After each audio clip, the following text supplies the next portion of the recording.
exact dimensions in feet and inches, and they did as he bid them. Then he stepped inside the structure and smiled with satisfaction as the builder remarked that the walls were just the height of a good 2-storied house. Krespel walked thoughtfully backwards and forwards across the space within, the bricklayers behind him with hammers and picks, and wherever he cried, "Make a window here, 6 feet high by 4 feet broad. There a little window, 3 feet by 2. A hole was made in a trice."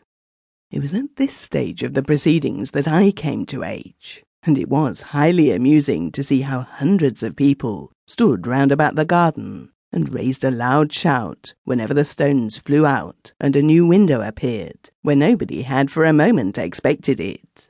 And in the same manner, Krespel proceeded with the buildings and fittings of the rest of the house, and with all the work necessary to that end. Everything had to be done on the spot, in accordance with the instructions which the councillor gave from time to time. However, the absurdity of the whole business, the growing conviction that things would in the end turn out better than might have been expected, but above all, Crespel's generosity, which indeed cost him nothing, kept them all in good humour. Thus were the difficulties overcome which necessarily arose out of this eccentric way of building, and in a short time there was a completely finished house, its outside, indeed, presenting a most extraordinary appearance, no 2 windows, etc., being alike. But on the other hand, the interior arrangements suggested a peculiar feeling of comfort. All who entered the house bore witness to the truth of this, and I too experienced it myself when I was taken in by Krespel, after I had become more intimate with him.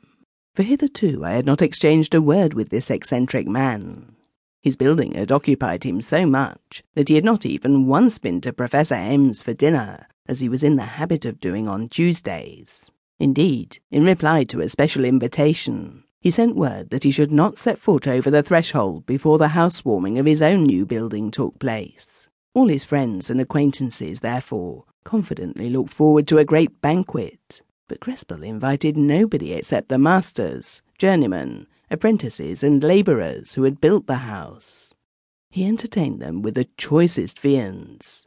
Bricklayers' apprentices devoured partridge pies, regardless of consequences. Young joiners polished off roast pheasants with the greatest success, while hungry labourers helped themselves for once to the choicest morsels of truffes fricassées.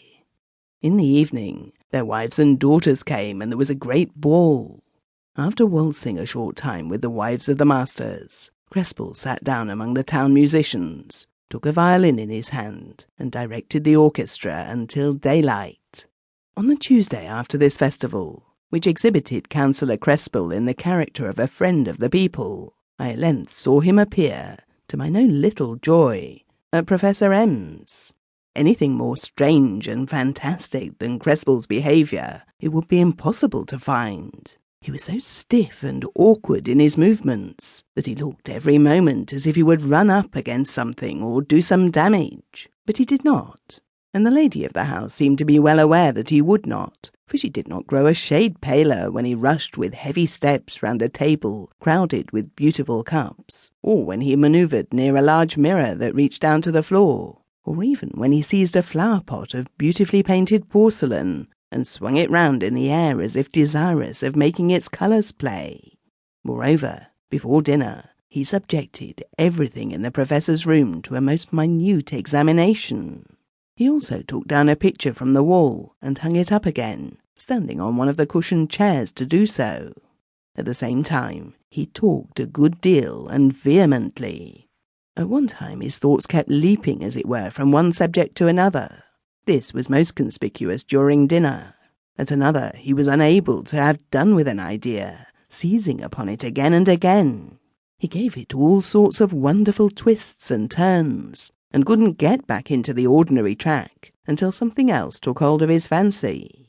Sometimes his voice was rough and harsh and screeching, and sometimes it was low and drawling and singing, but at no time did it harmonize with what he was talking about. Music was the subject of conversation. The praises of a new composer were being sung, when Krespel, smiling, said in his low singing tones, "I wish the devil with his pitchfork..."